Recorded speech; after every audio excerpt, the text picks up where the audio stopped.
Good afternoon বন্ধুরা, আশা করি তোমরা সবাই খুব ভালো আছো। আমিও খুব ভালো আছি। এই দেখো আমার রান্না বান্না করে খাওয়া দাওয়া হয়ে গেছে। তোমাদের দাদা অফিসে বেরিয়ে গেছে। এবারে যে জামা কাপড়গুলো কেচেছি একটু ছাদে যাবো মেলতে। সব জিনিসপত্র ক্লিপগুলো এক জায়গায় করে নিয়ে যাচ্ছি। আজকে আর সকালবেলার ভিডিওটা করা হয়নি, একটু ব্যস্ত থাকার দরুন, তাই বেলার দিকেই ভিডিও একটা করলাম। এত জামা কাপড়, এক বালতি জামা কাপড় দেওয়া হয়েছে, সেগুলো সব ছাদে শুকোতে দেওয়া, অলরেডি শুকোতে দেওয়া হয়ে গেছে সমস্ত কিছু।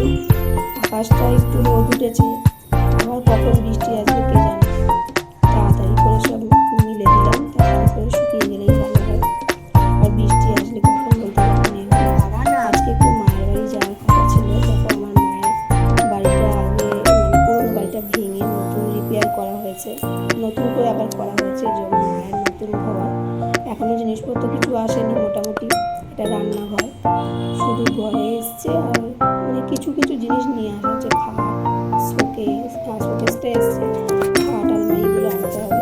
তোমরা দেখে জানিও কেমন লাগলো। এটা দেখো বাথরুমের সমস্ত কিছুই আছে, কমোড, শাওয়ার টাওয়ার সব আছে। তোমাদের কেমন লাগলো সেটা জানিও। দেখো আমি নেক্সট